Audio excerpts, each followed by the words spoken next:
Friends, family, colleagues, coming together in grief. These were the 9 crew members of Ukraine International Airlines who were supposed to land at this terminal in Kiev on Wednesday. It's a tragedy for the whole world, for Ukraine and every one of us. This is a grief which is difficult to express in words. Ukraine's President Volodymyr Zelensky joined the vigil. He says Ukrainian investigators are helping Iranian authorities to find out why the Boeing 737 crashed shortly after takeoff from Tehran airport.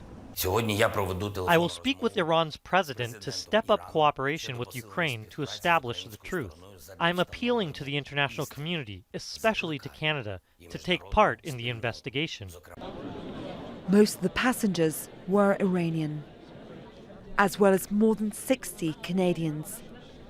In Toronto and elsewhere in Canada, there were more candles, more flowers, and pictures of those who had been killed.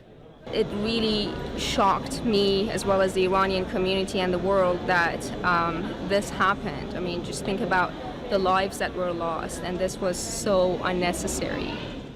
Canada's Prime Minister Justin Trudeau says his country will make sure there's a proper investigation.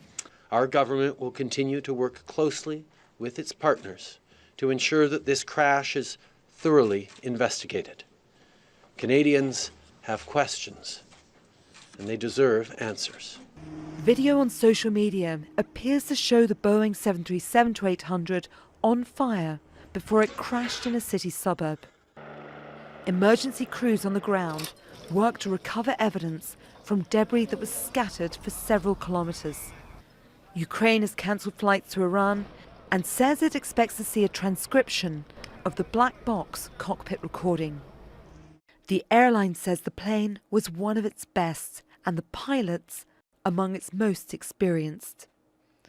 It's a major setback for Boeing, which has struggled to regain trust after the grounding of its 737 MAX aircraft following 2 fatal air crashes within 5 months. There were many nationalities on board.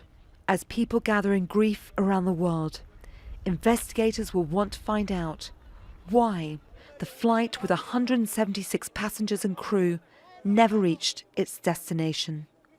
Laura Burden Manley, Al Jazeera.